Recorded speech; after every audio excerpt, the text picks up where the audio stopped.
muốn chết chết đồn đánh là mùa kết quẹo cuối muốn chết chết đồn đánh là mùa kết luôn đầy mùa kết kết đi như kết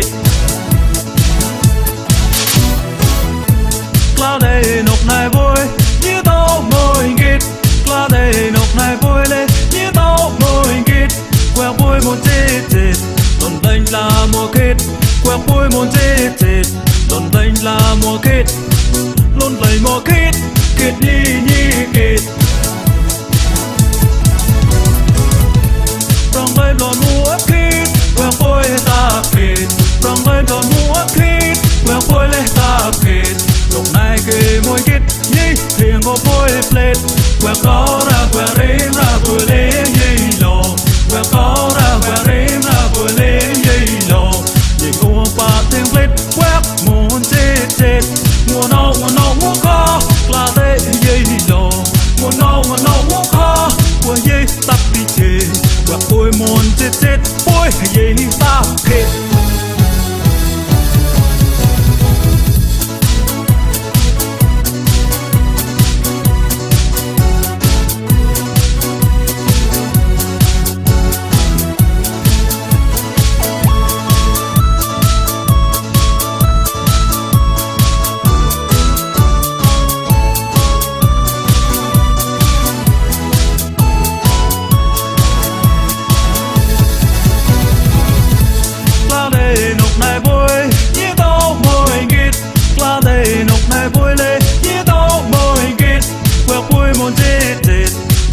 là mùa kết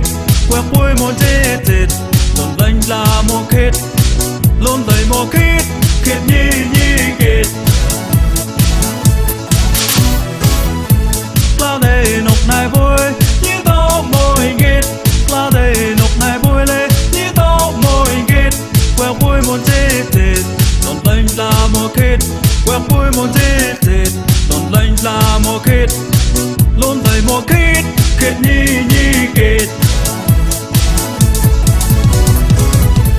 vang lên đồn múa kết quẹo cuối ta kết vang lên đồn múa kết quẹo cuối lên ta kết lúc này kề môi kết như thèm vào phôi plate quẹo có ra quẹo rếm ra vừa lên dây lò quẹo có ra quẹo rếm ra vừa lên dây lò nhìn mua ba tiếng plate quẹo muốn chết chết mùa nâu muốn khó hai tiếng mang hỏi dây lò mùa nâu muốn khó của dây tắt đi chê và phôi muốn chết chết phôi dây ta kết